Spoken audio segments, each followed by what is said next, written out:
there was a lot of shame, bringing back the shame conversation into saying, but this is how people are like, no, but the evidence is there. So I will say this to you. You were a good guy.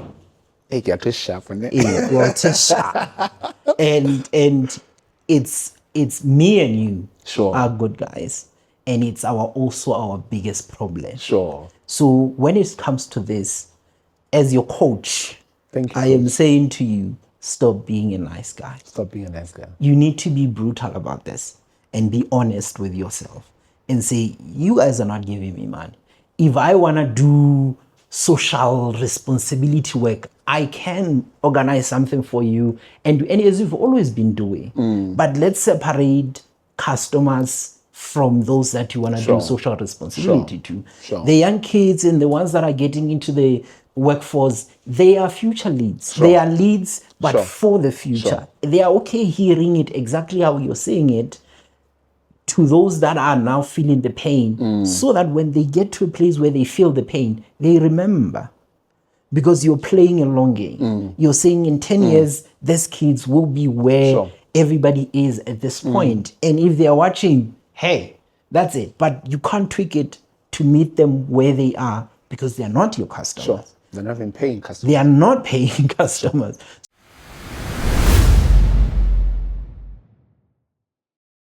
Today we're shooting episode 1 of Fix My Marketing. And the reason today I'm super excited, it's because I'm doing it with a friend of mine.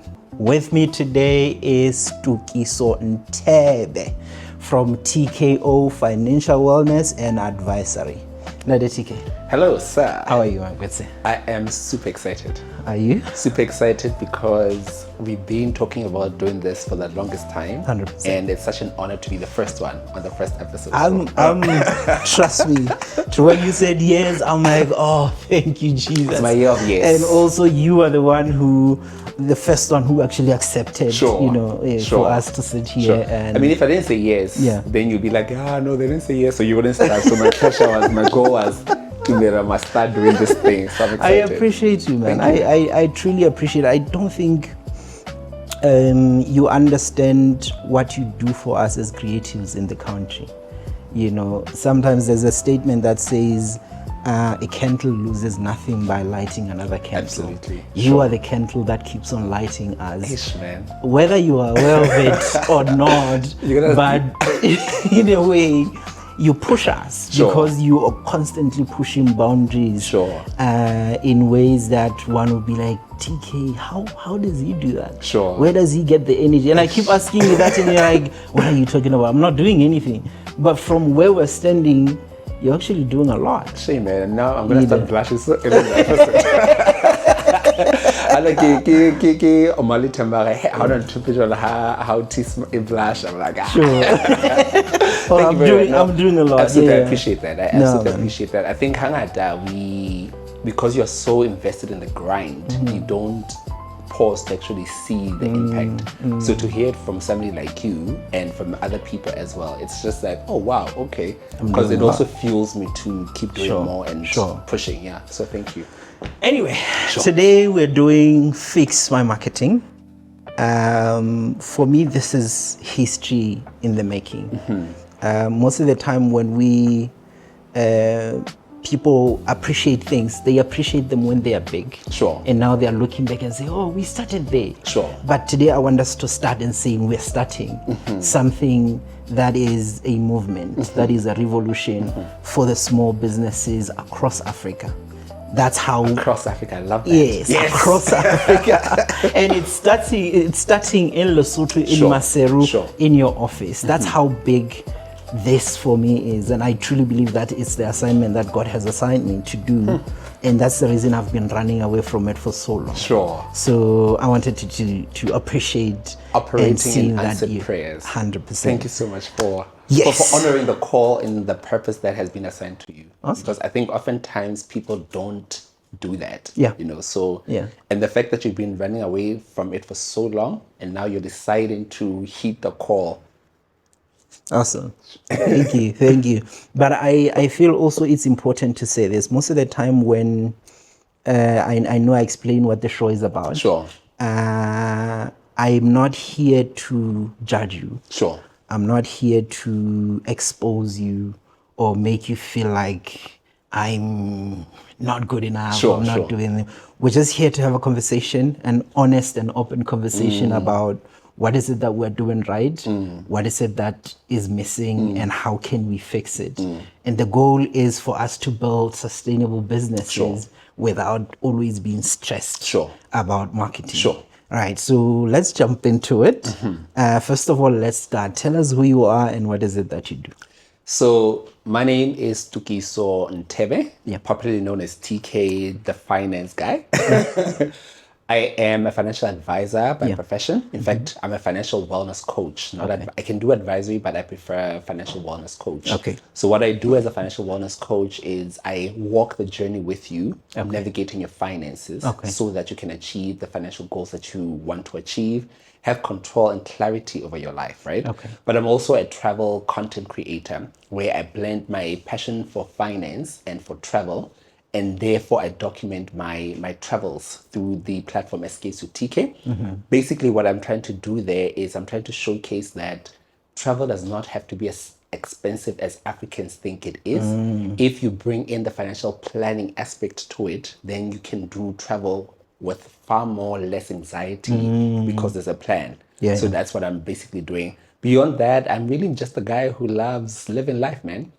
Living life, trying new things, pioneering new things, especially in a country like Lesotho. Sure. I think I have the privilege of having traveled extensively, though I'm not where I want to go. But with each travel, I learn something new, and I try to bring it back home to say, if Americans can do this, why can't we? also can If do that. Europeans can do this, why can't we? If other Africans are doing this, why can't we do it in Lesotho? You know. So that's pretty much me in a nutshell. And you're doing an amazing job. Like I've already said, Man, you're doing an amazing job. Every day I feel like it's not enough, you know. And just as you're sitting here, I remember a post I did on Facebook. In fact, on WhatsApp, Kira, I should write another book this year. And you said, yes, you must do it. I'm like, oh my God. So just as I was waiting for you guys to show up, I started working on the manuscript. So I'm like, man, try new things. From podcasting to writing books to online courses, digital products. Try them all. Try them all. It's the weight of greatness. Yes. That's why you feel like you're not doing enough. It's the weight of greatness to say I need to do more, and also the feeling that there's more out there. Sure. Anyway, I've been curious to know why did you agree to do this show? So, I think firstly, the first reason is to push you to do it. But more secondly is I think 2026, I call it 2026 for me, right? 2026 in the sense of let's fix our finances, but 2026 in terms of let's fix other parts of our lives, right? Okay. So I've been in business for, I think, registered TKO first time in 2015. Okay. So last year was the 10th year since I registered the business. But I've been full time in the business for now almost 4 years, right? Okay. So the reason I said yes is because I'm always open to new ideas. I'm always open to constructive criticism. I'm always open to getting a different perspective from somebody else. On Saturday, I was in Mafeking, my hometown, and I was chatting to a colleague, friend who's a journalist, and he gave me feedback. He said, you did this newsletter article on LinkedIn. It was great, but it could have been better. Okay. And in that moment, I could have been defensive. So I said, okay, fine. How could we improve it? So the reason I said yes to this is you are far vested in marketing than I am. And I'm thinking, what can I learn from this such that I can improve my business? So that's why I said yes. Yes, ordinarily you think you're going to judge me. You're going to say, you should. That's not where I'm at. My frequency this year is who in my circle can help me become better by sharing their knowledge. Who in my circle can pour into my business such that next year this time I can say because of this intervention or because of this conversation, this is what moved the needle for my business. So that's why I say yes. That's very interesting. I had a statement, I think 2-3 days ago, that says you stop learning, you stop growing. Absolutely. So I understood this from 2020 to say learning never stops, and learning does not necessarily mean going to school, but we are in a an era of abundance of information and education everywhere. Most of it is free. There is also guided education, like you coaching people. It's part of the learning. Sure. And I appreciate that you're open to this Sure. to this process. Another question that I think it's the center of, or the reason why I started this show. When you hear the word marketing, how do you feel? Like, what kind of feelings go through you? It's an interesting story, right? Yeah. Back in varsity, University of Pretoria, I studied, yeah, I studied tourism management combined with financial management, which is a very strange combination. But throughout my varsity years, people thought I was studying marketing, right? I think when I'm thinking about marketing for TKO, it's a cocktail of emotions. Cocktail of emotions. In one moment, I'm extremely excited, and I am up at 2 a.m. going. The other moment, I am trigger happy. What I mean by trigger happy is I get to at 5 a.m. The first thing I want to do is post.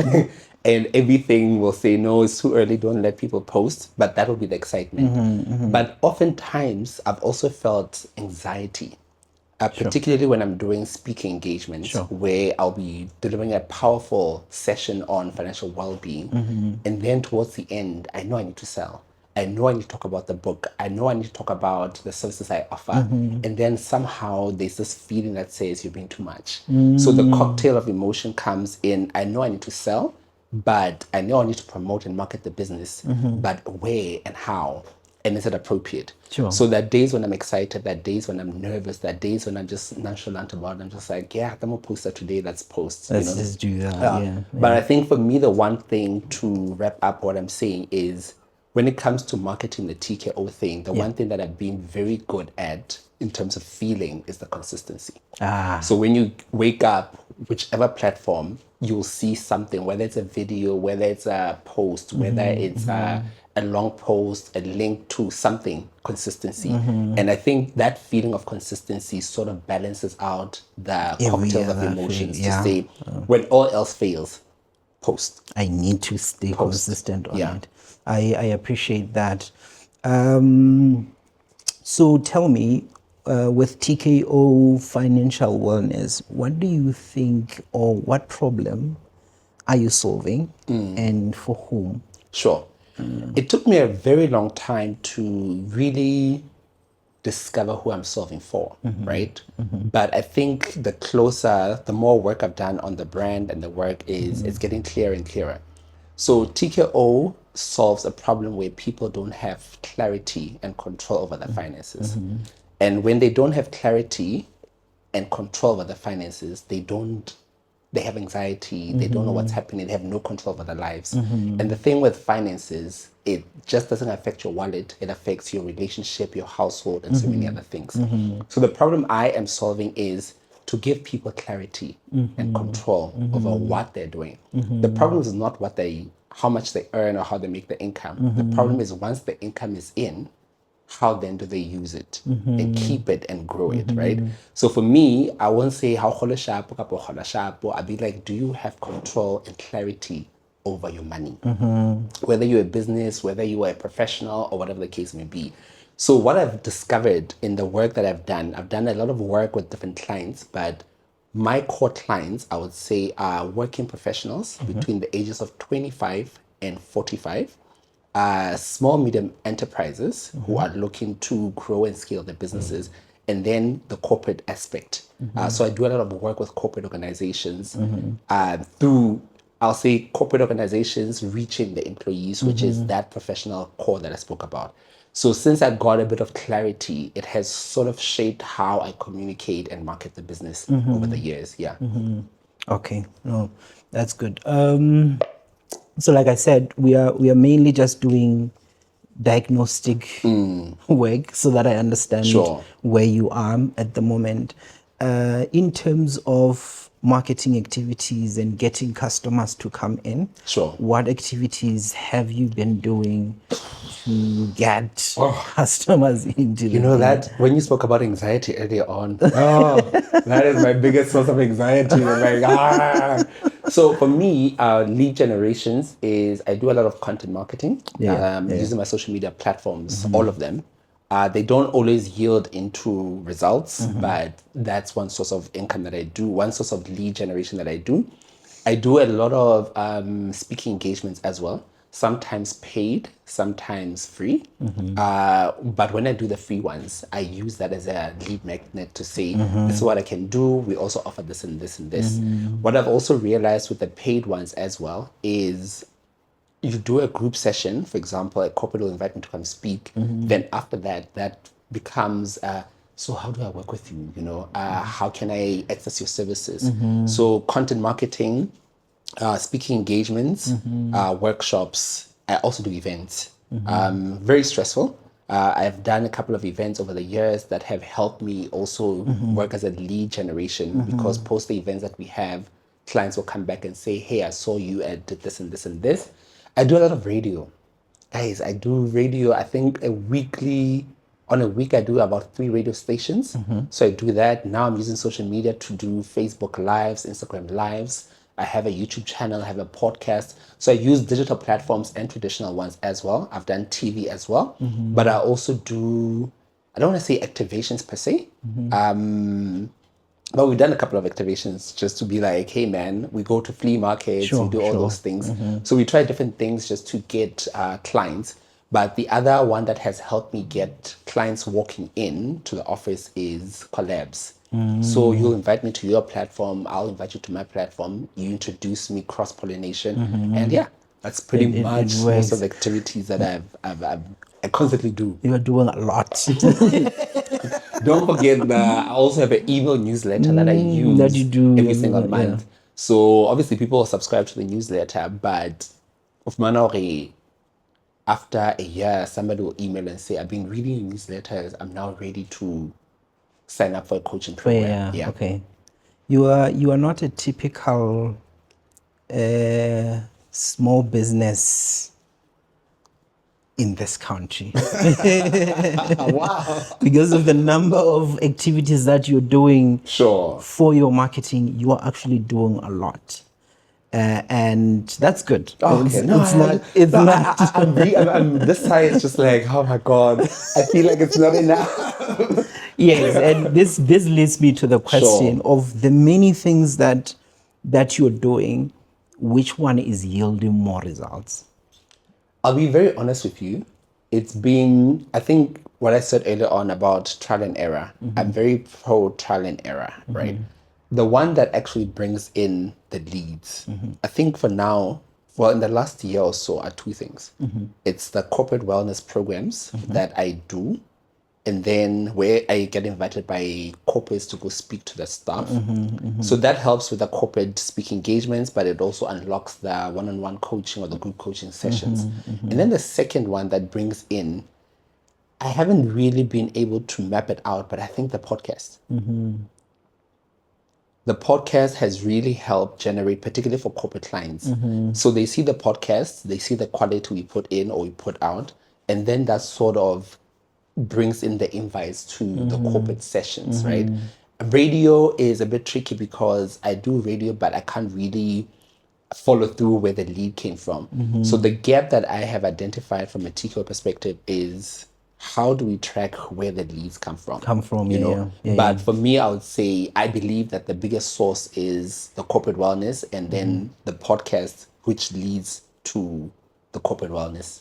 Will it be safe for me to say your biggest clients are corporates at the moment? 90% of my revenue comes from corporate bookings. Okay. I was a bit stressed about it last year because the goal is to move it to at least 50-50, where 50% is direct so that I have control over the ecosystem. But my biggest source of income really comes from corporate. Okay. Yeah. All right. And then the 20% comes from the leads that you get from corporate. As you do the corporate stuff. Corporate radio, activations, events, social media platforms that we do. But most of them literally are generated through the corporate engagements. Yeah. Last question. You have done all this that you have done. Maybe you've gone to a corporate event that you've been invited to, and then afterwards, a number of people come to you and say, "How do we work with you?" Walk me through the process of what happens from when they first encounter you to the point that they buy, and maybe do you have like a subscription model, or it's just a once off, or maybe they continue working with you? What does that look like? Yo, Tamira, that is a deep, important question. When you asked me early on, when I'm lying in my bed, what keeps me up at night? That is what keeps me up at night, right? So currently, I do a corporate wellness session. I sit down with a client. I do a corporate wellness session. I give my contact details. I get a call, an email, or basically I give my card to somebody. They call, right? So the first question would be when they call WhatsApp, couple send a WhatsApp text or email, then we have to give them, the question would be like, "Do you guide the feet alone?" You know, then we have to be like, we first have to understand what your need is, right? So we then had to tweak our packages to answer the different needs. So there's a client that comes in and they want one, we call it a single need. So I want help with my investments. I want help with my debt. I want help with this. So we have a session with them. Obviously, the onboarding process will be we speak to them on the phone. From the phone, we give them what we can offer. We send them a code. They accept. We set an appointment. From the appointment, then the session happens. In that session, which is supposed to be once off, you realize that this is deeper than that.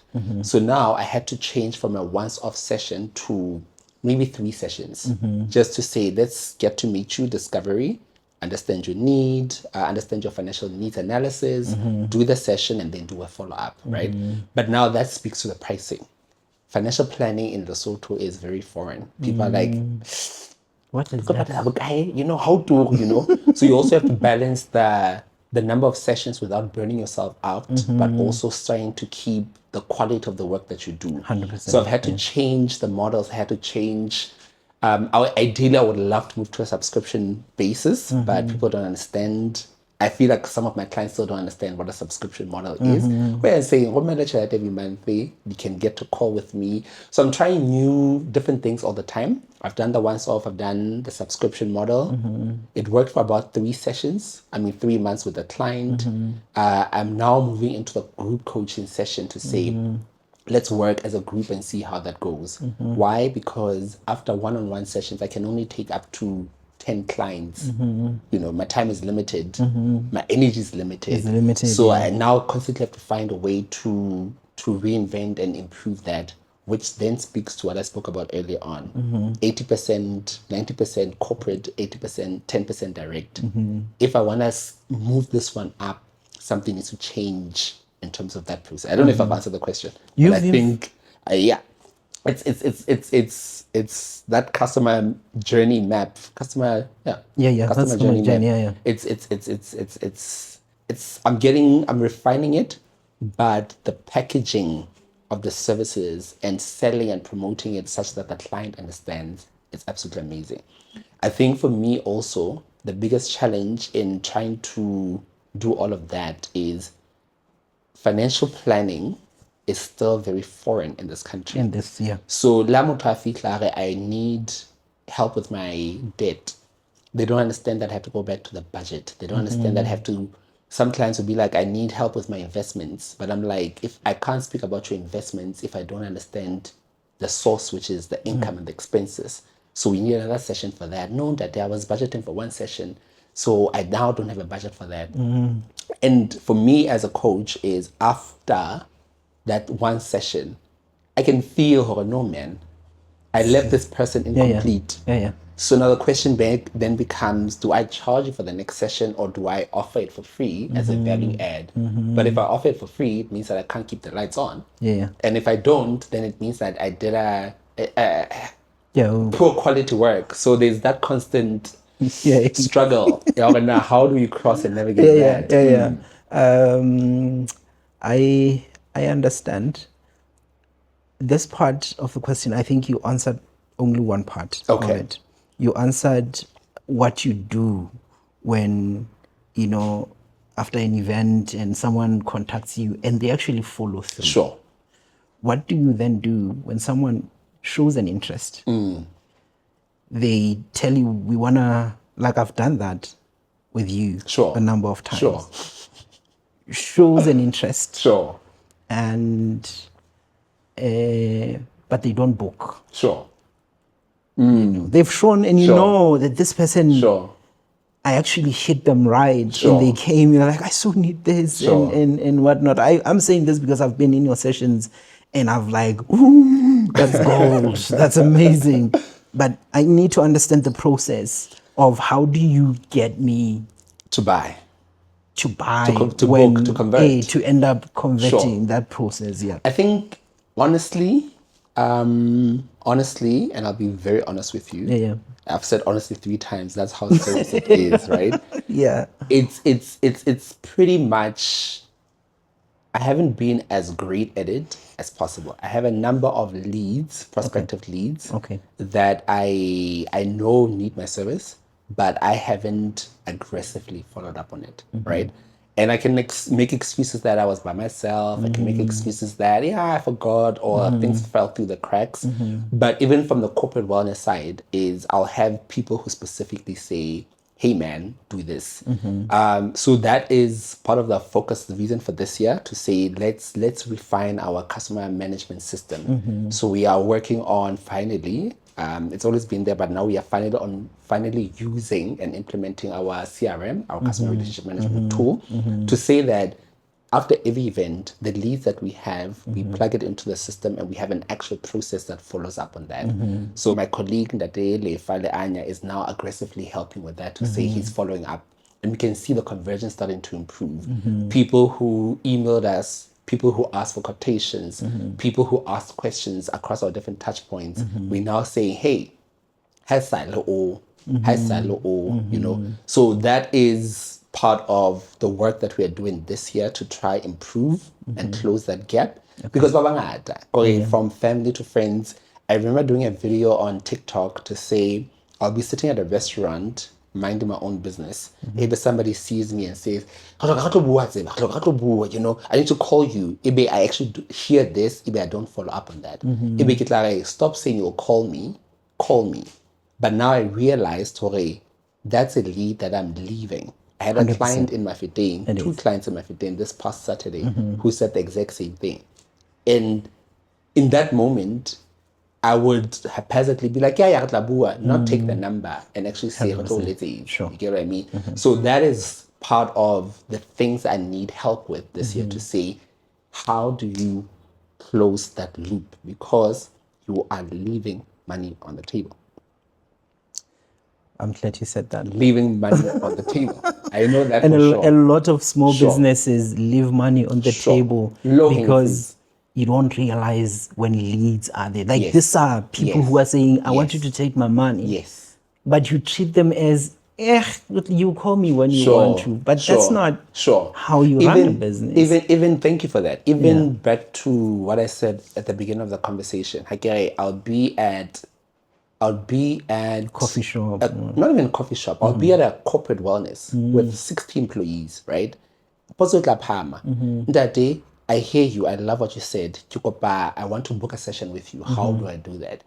And for some odd reason, for somebody who speaks about money, I'll be very embarrassed to answer that person. And I realized that out of the 60, 10 are clients that have seen the work, believe the quality of work that I do, are ready to make a buying decision, but I just leave it. I'll be at an event and they'll be like, so you spoke about your book. Where's your book? I won't have copies in the car. Another one. So, 2026 is about fixing those small things. Stop leaving money on the table. On the table. Stop leaving money on the table. Yeah. Yeah. One very last question. This now kind of brings everything together. You keep saying in Lesotho, financial planning is not that. Sure. Why is financial planning important? Financial planning. Okay. Someone who just Yeah. doesn't know anything about I think the buzzword in Lesotho currently is financial literacy. Like, yeah, we need to be literate and empowered about financial matters, right? Which is important. Sure. And we're making traction. But financial planning is that process that outlines the how you're going to achieve that, right? So you have these goals that you want to achieve, you have these plans that you want to achieve. The financial planning process takes you, which is your process, which is your plan. It helps you with the help of a financial wellness coach, a financial planner, a certified financial planner, to walk through that journey to say, when this happens, this is the plan, right? So it starts with your goals. What goals do you want to achieve? It focuses on your budgeting. How do you manage your money? How do you spend your money? It focuses on building savings for rainy days. How do you manage debt? How can you use debt strategically to help you do that, right? And as you build and navigate your financial needs, from the small needs to the bigger ones, your investments to your retirement, to your taxes, to your estate when you are no longer here. A financial plan is that process that gives you that plan, the confidence, the clarity to navigate any financial storms. So the misconception that a lot of people have is they think financial planning is for the wealthy people. Whether you're a student, whether you are a young professional, whether you're a small business owner, or somebody who's approaching retirement or starting a family, it's your roadmap to say, "Ngwana ha hlaya, what's going to happen? When I want to buy a laptop, how am I going to do that? When I want to expand my business, how am I going to do that?" So it's basically that outline that helps you navigate the financial decisions that you need to make. But the underpinning Tonya thing is the financial literacy. Because if you don't understand the language of money, you don't understand the financial products and services available, then your financial plan, which bases itself on those products and services, will not make sense, right? And I think a lot of people think that financial planning is restrictive. It's not. It's supposed to be your plan that helps you navigate your way. I'm thinking of getting married. I'm thinking of buying a new car. I'm thinking of having my first child. How does that affect my finances? I'm thinking of traveling. How does that affect my finances? So financial planning is really just a roadmap to help you get there. What's the danger of not having a financial plan? Financial anxiety. You feel like you are chasing everything. You feel like when you think about money or the choices you have to make about money, you are scared to speak of them. Costly financial mistakes. So you bought this product, you're stuck in it. So you are now struggling month to month because you've one decision. So the danger of not having one is anything, you become vulnerable to anything in life. Life, death, car accidents, theft, literally anything that can go wrong in life, you are susceptible to it and you're vulnerable because you may not have the products to help you navigate those financial storms. I keep saying it's the one last question, but everything that you say leads to another question. And that's because I'm trying to get us to a certain direction for us to understand what's happening. You said something about it takes longer for someone from the moment they first meet you to when they finally convert. Sure.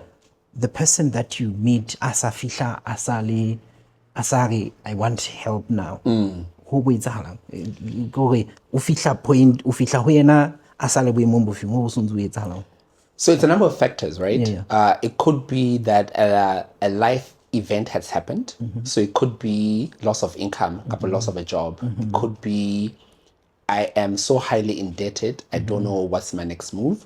It could be loss. Somebody they loved died. It could be somebody that they loved died and they left them with a substantial amount of money and they don't know how to do it. Or it could be somebody who's tired of being tired, right? So when that happens is I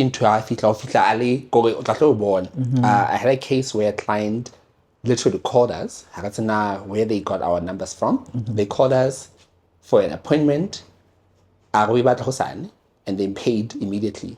So in that moment, you realize, okay, fine, this person is really ready, and I cannot afford to. So I had to move a few things around to accommodate that, right? But once the person is in front of you, then you realize, okay, that need was urgent, but your job as a coach is to also realize the other parts that they're not seeing. So yes, help them deal with this burning issue, but also make them aware to say, I'm going to help you with this, but honestly, all these underlying things from a financial planning perspective that are important to consider.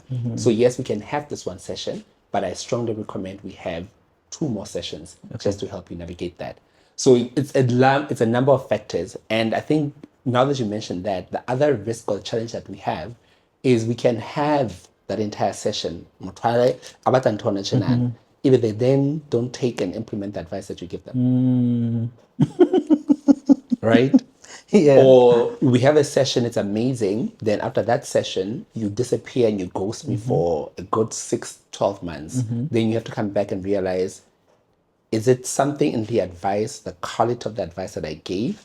Or was this person not ready to deal with the reality of the situation? It could be that you can lay a couple of maludi, thousands of maludi that you want to invest. Even after that conversation, or we're like, maybe I'm not ready to make that decision. So now you have to go back to a drawing board. So there's a number of stages that the client goes through that you as a financial planner, financial advisor have to be aware of, and also be ready to say, they may not be ready to take the advice. Wow. My friend.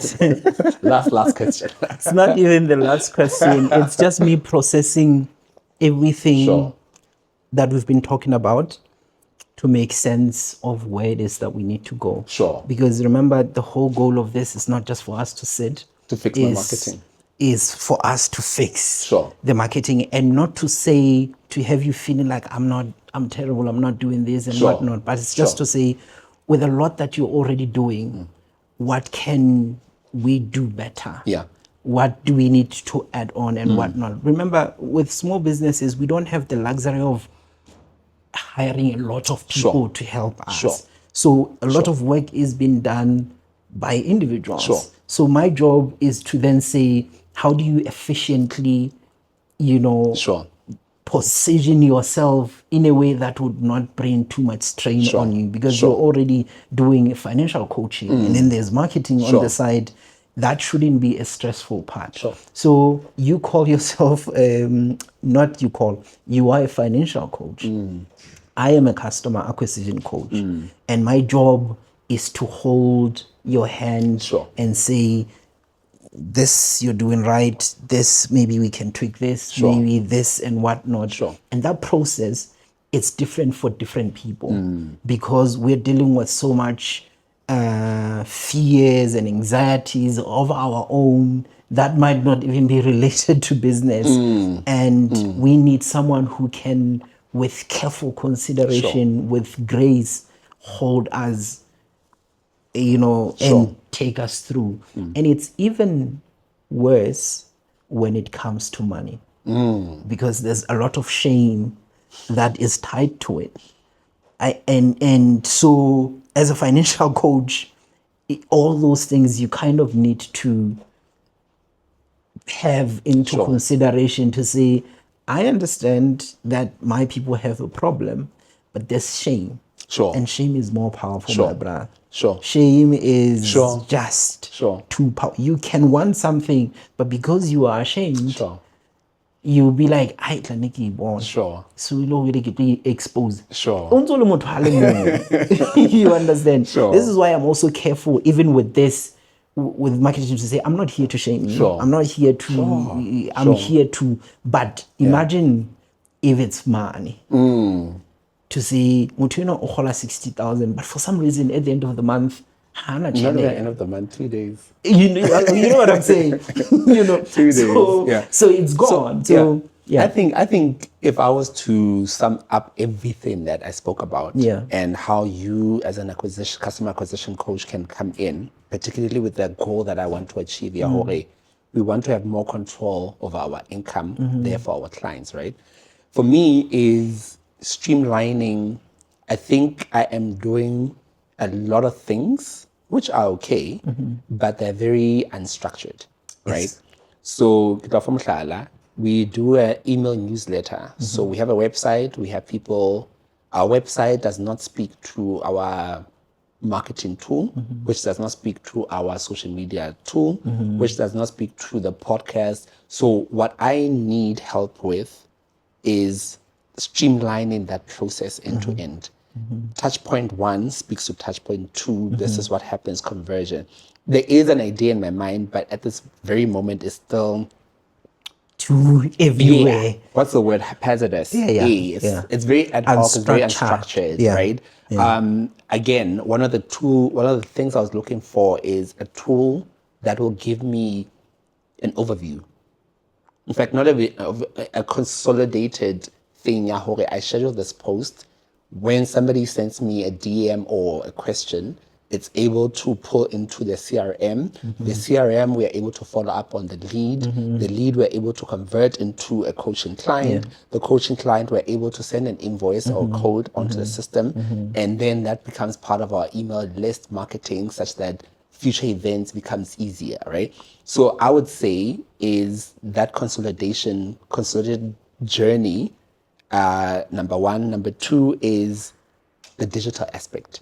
We're already doing a lot of digital, but I want more revenue to come from our digital platforms. And from a customer acquisition position is we have a lot of clients, leads that we are also leaving on the table that are non-Basotho or Basotho in the diaspora who see the work that we're doing and want to work with us. But so that's pretty much the digital. What you do. You know. So as your customer acquisition coach, that's here what you want, and where I feel with what you have given me, we need to start is, first of all, we need to establish a customer acquisition system outside of tools. Sure. You understand? Sure.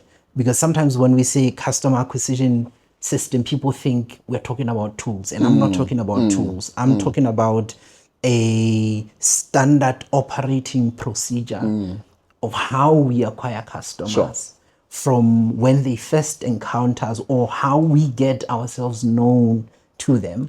What do we do? What kind of activities do we do?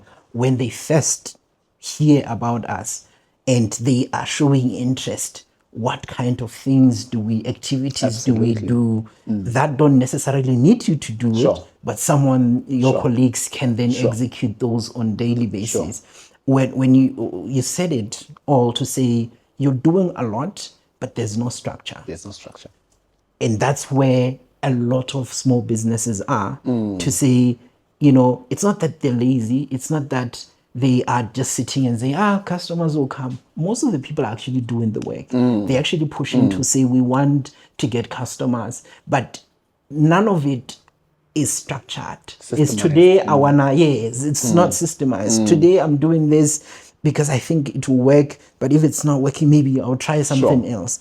And you see customers are coming, but you're not really sure what is it exactly that I'm doing that's getting those customers. You understand? But with the goal of this show is not to fix everything for you. Is to identify one or two main things that I think if you fix, you'll be on a very good starting. Sign me up. Sign me up. So fortunately, I'm doing it here and now on this line. Two things that I've seen is defining the problem that you are solving, clearly defining it in a way that speaks to the customer.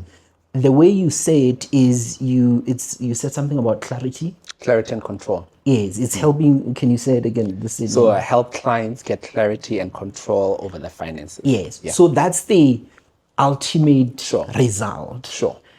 But you are not communicating with them from where they are as individuals. The frustrations, the anxieties, and all of that. That's why it takes them longer to process and see the agency of what it is that you're doing. When I'm experiencing anxiety and you come to me and say, you want to stop feeling anxious about your finances, about this and that, are you ready to actually step into that and lose the shame that comes? You throw in the shame, the anxiety, all of that, it kind of feels like I'm tired of actually feeling this shame. But when you say to me, control on my Over your finances. finances. I'm like, hey, I'll see control. But anxiety, Currently, I feel I'm the anxiety. max. Sure. You understand? Sure. But we're not realizing and seeing the connection into it. So it has to, you kind of have to then go back and say, how do I redefine the Sure. problem in light of the painful experiences that they're constantly going through on daily basis before bafihla to the boiling Sure. point or the breaking Sure. point. Mo motho a Sure. sa re, "Ke batla thuso hona jwale Sure. tjena, I want not." You understand? Now the other part of it is, and we will kind of maybe sit down and say, define that problem before I leave. But the other part of it is building trust with your customers is where the gap is. You said something about when you meet someone from the corporate events, mohlomong nka contact number tsa bona, and you sonzo sebetsana lo, you make follow-ups and whatnot, but your follow-ups are kind of salesy. How you're thinking about follow-ups is you are saying, hey, isalo, Sure. hey, isalo, Sure. and that brings more anxiety. Sure. Every time I see your call, it's always saying that Sure. it kind of feels like, hey, TK, I'm not ready with this. I'm I'm still feeling shameful. So I'm not ready. Exactly. And I'm Sure. saying your job as the coach is not to push me to buy or to come to you. Your job is to guide me to see the agency of what I'm going through. And that happens through guided education. There's a macro content creation that you Sure. do for social media for everyone. There should be content that you create specifically for your leads Okay. that then says, hey, thank you so much that you are here, or you're probably here because you were at one of the events that I was part of, and that says you understand the agency of where you are at this point. And I want to show you something. This is what normally happens when you don't have this. And it's, the way you're doing a newsletter on a monthly basis, you could have a weekly video, 2 minutes of financial tips Sure. to your leads only. Sure. Sure. I think it's also interesting that you bring that, because the one thing Hanumput's about who our customer is, I thought we had segmented our customers, but I'm realizing every day that, oh my God, we have different segments Of and we've customer. been talking to them in the same way. So I'll give you a classic example. We have high school kids who actually follow our content, and we were not aware. We have varsity kids who follow our content. We have young professionals who are entering the workforce. We have professionals in their mid-careers. We have pre-retirees and people who've retired. And I think to how about that says, speaking to them, 2-minute videos directly to the leads or whatever the case may be, is becoming clearer that we also need to tweak our content marketing to speak to their specific needs without necessarily selling to them. Yeah. But I will also caution you to be careful to not be in a trap, most businesses to want to speak to everyone. Sure. Sure. And earlier when we were talking before we started this, we were talking about someone to say he's unapologetically doing and focus. He knows what he wants. The mistake that we normally have as businesses, we want to widen our niche too wide. Too much, and it too much limits us. Too much work. Too much work. So you need to be brutal, especially when it comes to this, to say, with what I have seen in the past 4 years, these are my people. And the people that you choose, it should be people who can afford Thank you. your services Thank you. and are willing to actually pay. Sure. It's as if you were in our meeting earlier a week ago. Like we can't be for everybody. You cannot and I be feel for like everyone. one of the mistakes we have made over the last 3 years is we've been trying to speak to everybody. everyone. And I think to not even get you off the point is data will also show you It who will. our audience is. Yes. And it's consistent across all the platforms. Yes. And it's consistent through the people who actually book and Yes. pay for the services. 100%. So there was a lot of shame, bringing back the shame conversation into saying, but this is how people are like, no, but the evidence is there. So I will say this to you. You are a good guy. hey, you're too sharp on it. You are too sharp. And it's me and you Sure. are good guys. And it's also our biggest problem. Sure. So when it comes to this, as your coach, Thank you, I am coach. saying to you, stop being a nice guy. Stop being a nice guy. You need to be brutal about this and be honest with yourself and say, you guys are not giving me money. If I want to do social responsibility work, I can organize something for you and as you've always been doing. But let's separate customers from those that you want to Sure. do social responsibility to. Sure. The young kids and the ones that are getting into the workforce, they are future leads. They are leads, but Sure. for the future. They are okay hearing it exactly how you're saying it to those that are now feeling the pain, so that when they get to a place where they feel the pain, they remember.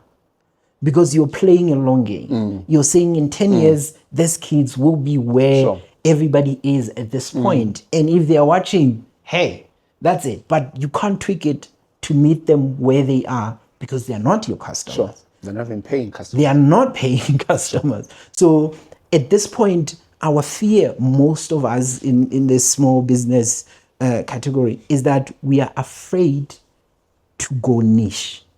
Like to niche down, super niche, to say, I only serve these people who make this much per month and can afford to pay me this much.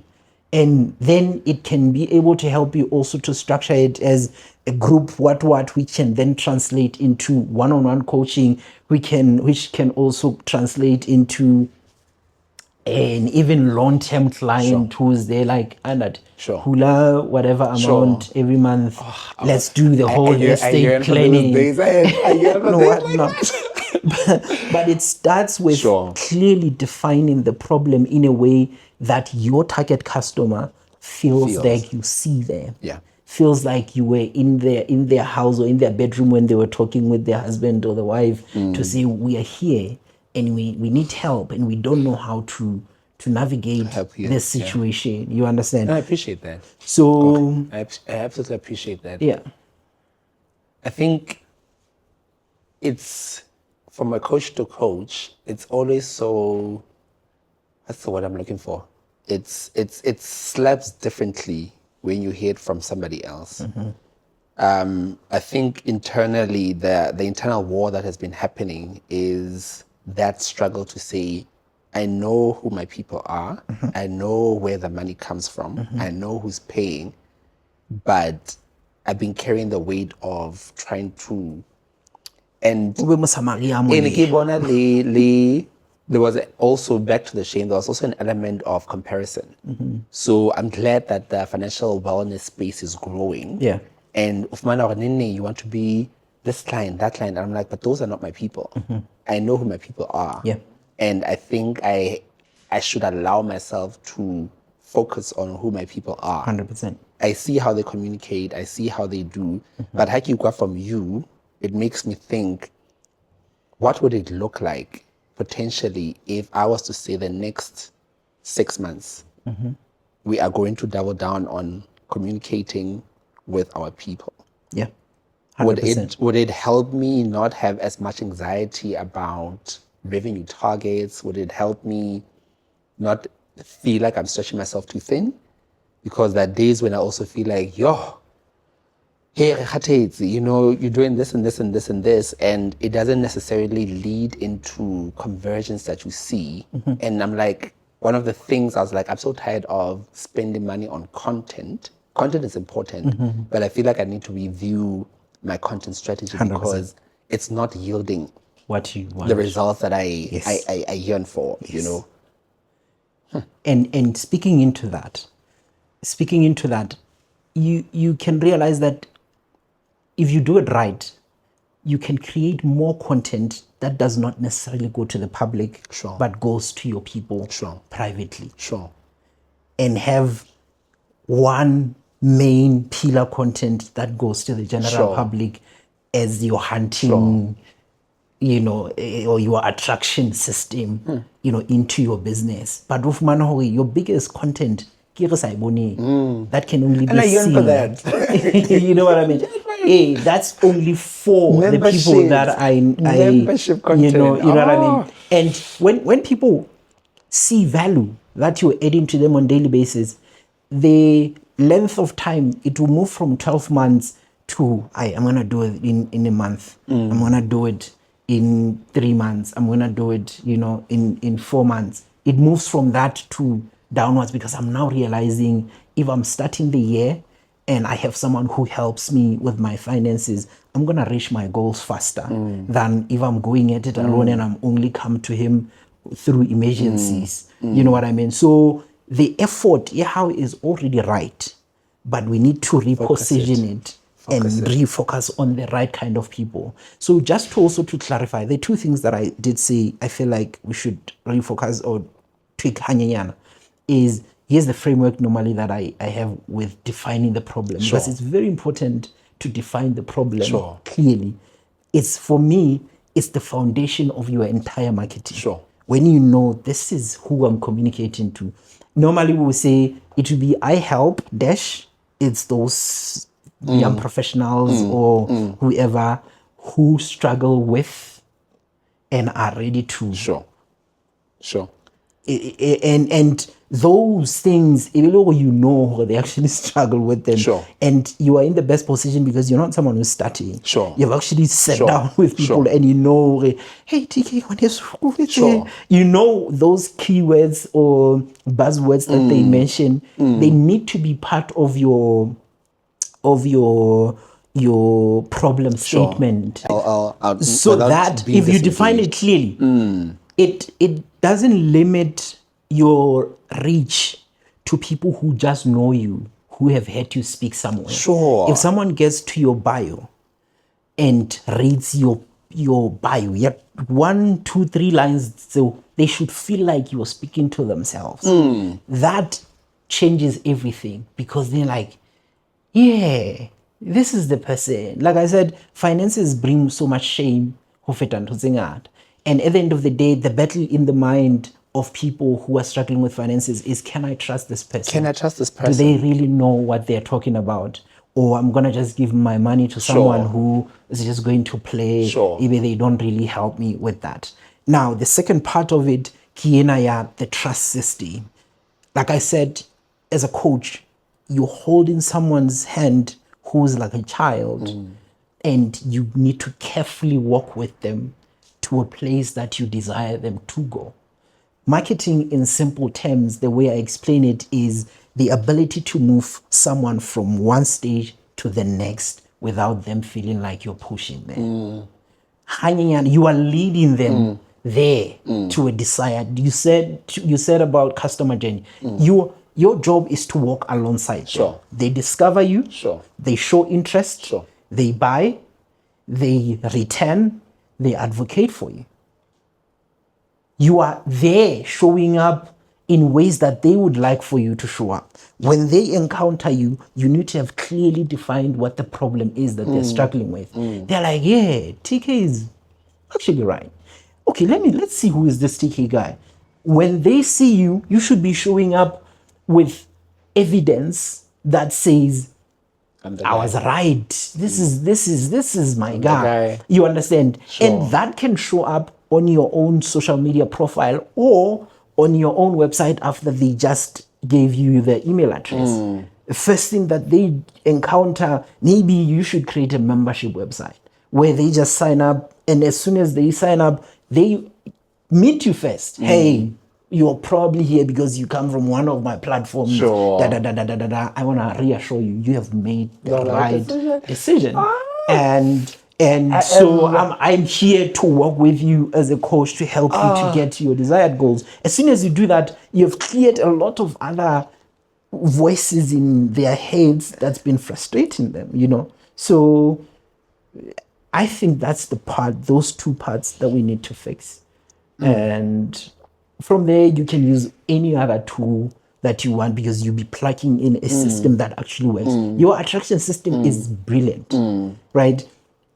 And on the interest part, you need to be showing more results. The feedback from the people that you are coaching needs to be more visible to say, TK to say in 1, 2, 3, 4, 5. That's because when someone is interested, they need to see the results. They need to hear what other people are saying about you. And then they will easily convert. And as soon as they convert, what then do you do after my first session? You don't sit down and wonder why they're not coming back. But also you don't call them to say, why was I holding? You are saying, thank you so much for sitting down with me for the first session. I hope that I actually delivered. But here is another value add to what I feel like I left out. You're not necessarily having to book the second session, but you record the session as a 2 minutes thing to say, from the point that I was adding, this is something that I also would like for you to add on. A week later, you're saying, I met with one of my customers who I sat down with. This is what they said. Check it out. The next what you're like, actually, there's something that I just learned about this and whatnot. I don't know the jargon of financial, but you are nudging them, or you are constantly showing up on their feeds, on their emails, and their WhatsApp thingies without saying, hey, come back. And when you are ready to then create an event, you've been there delivering value throughout, and it's kind of easy to convert them to say, I actually need to go back and see this guy again and again and again. And now they are the ones who are like, guys, this is the guy. And borrowed trust is much more powerful than. Absolutely. So if someone says you are good, I don't have to question. If someone I already trust, half the job is done. Is saying, this guy is the best, trust me. He helped me do this. You don't need to be selling me. I'm here already willing, and you need to deliver at the same level that you're delivering at. Yeah. I think for me, reflecting on the two areas of improvement, the first one is a game changer. Like, I help who is, that framework is so important. And sadly, I think it's on my laptop. We can plug it in maybe as a B-roll or something. But it's such a game changer. Not only is it a game changer, it's so affirming because that anxiety you're speaking about, I've always had it in me, but now you sort of, it's subsiding now. I'm like, there's a sigh of relief here. And I think once that is clearly articulated, then every other action that I do thereafter it's just one way, because it speaks to, who you're speaking to. Yes. They know what you do. You have to earn their trust. Sure. That automatically leads to, I've always felt, I'm a digital guy for some reason. I love digital. But I've always felt I'll go on to colleagues in the industry from different places. I'll go to the different websites to check. And I'll always be like, I feel like my website does not have this. And it's not even the website per se, but it's really just how they build and position themselves to say, I help Kyopolaki to a finance conference in the US. And some of the speakers were saying, I help women, divorced women, who are trying to I help housewives. I help stay-at-home moms. I help guys who are in the military. And I always thought, is it possible to niche that to niche to that extent and still have customers? So the fear I've always had, again, positioning, yes, the world is a bit more open. Positioning myself in Lesotho currently, I always be like, could I have customers? I'm not gonna have customers because I'm like, how big is the pool? How big is the pool? Hey, you get what I mean? But the way we bank, I think, which is very reassuring, is as a coach, anybody in Lusaka, anybody who is in Nigeria, who is dealing with the problem I help with, they are willing to hop on a call with you. You get what I mean? And they are willing to pay. And think of it, when we talk about the niche, I always make this example. Think of it, if you have, sorry, let me use this. If you have this thing and you're trying to pierce this thing, you won't do it.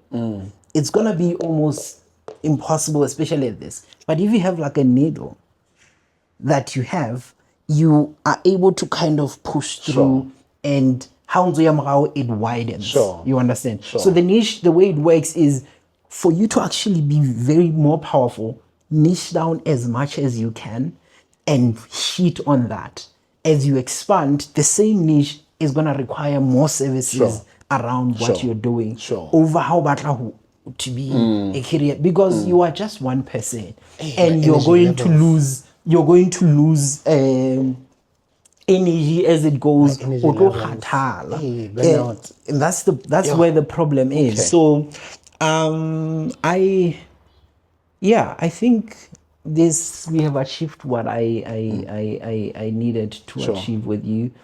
And this is not just for you. This is a problem across the board with small businesses. But I'm also glad that it is you that I started with, because then it kind of sets the standard for everyone to see. And what I'm trying to say also to everyone who is watching is, we shouldn't be looking at TK and saying, he's failing in 1, 2, 3, 4, and 5. I want you to be looking and reflecting with yourself to say, where am I at in all of these things that they are saying? What can I fix? What can I do better? And the biggest one that I know that almost every single business is struggling with is defining the problem, and is also choosing who they are solving that problem for. That's the biggest thing. And what I want people to understand is, once the problem is defined, it's easy to create content clearly. It's easy to know what to create. But if it's not defined, then you're going to have multiple ideas and end up not doing any of them. So I'm challenging every single one of you to be honest with yourself. Reflect and see where you are at and fix what needs to be done. This is Fix My Marketing. And before I close, I would like to hear from TK. What was the highlight of today for you? Define your customer. And I think for me, the highlight was, you know who your people are. For me, it was, am I allowing myself to speak to my people? And the funny thing is how I've always known who my people are. When I'm with my people, my energy levels are skyrocketing. And when I'm not with my people, my energy is depleted. And I've always known I could always tell the difference, but I feel like I've always felt fearful to say that if I actually do niche down, I may lose customers. But without realizing that, without niching down, I'm carrying people who aren't my people, and therefore they weigh me down, and therefore there's still no money in the bank. And we want the man. There's still no money in the bank. And I think just to, as I wrapped up 2025, the one thing that I said to myself is I need a different 2026. And that 2026 is bring in the sales from the right customers. Bringing the sales from the right customers. And that's it. The struggle was, how do we start intentionally speaking to our right customers? So that definition of who your customer is and what the problem is that you're solving for them, for me, that's the highlight. Thank you so much. Once again, I appreciate you for opening up your doors for me. This was terrifying. I'm being honest. I'm being honest. On live, because this is the first episode. There's so many questions that were going on in my mind. Will I be able to diagnose the problem well? Will I be able to see and hear him well? And you know how the mind plays games on you to say, hi, am I sure? Am I being imposed? I'm going to embarrass myself on live, because it's not like we talked about, these are my problems and this is this and whatnot. And I wanted it to be like this, throughout, so that I can meet someone randomly in the streets and say, let's talk. Sure. And let's see what we can fix. Sure. And what that happens. So with that said, thank you so much. I think if you allow me, yeah. I'm very big on accountability, right? So for me, it's all good and well that we set and we diagnose the problem. But I think let's check in. Today is the 20th of January, yes. Let's circle back in 6 months, 20th of June. Okay. And let's tell you if there's traction or not. Awesome. So for me, I'd love to come back and be like, since this interview, this is what has happened. Awesome. These are the challenges, these are the opportunities, and this is where we've been able to, to do that. So 6 months is 20th June. 20th June. Or July, we can do July. We can hear that when it's okay. No problem. We're gonna come back. Sure. We'll just see where we fit in those. But 6 months from now, we're coming in. I appreciate that, because I think this is not just for show. This is actually transformational. We would like to see results. We would like to see businesses grow. We would like people reach their own goals. And if that's not happening, what can we do better? Sure. And let's see how that goes. So with that said, I know that I'm speaking to people who sometimes, some that know Sesotho, some that don't. So Bomelebontate means ladies and gentlemen. This is the first episode of Fix My Marketing, and I appreciate you for watching. I look forward to seeing you in the next episode, and the next episode, and the next episode, maybe to 20 seasons from now. Thank you so much. Thank you.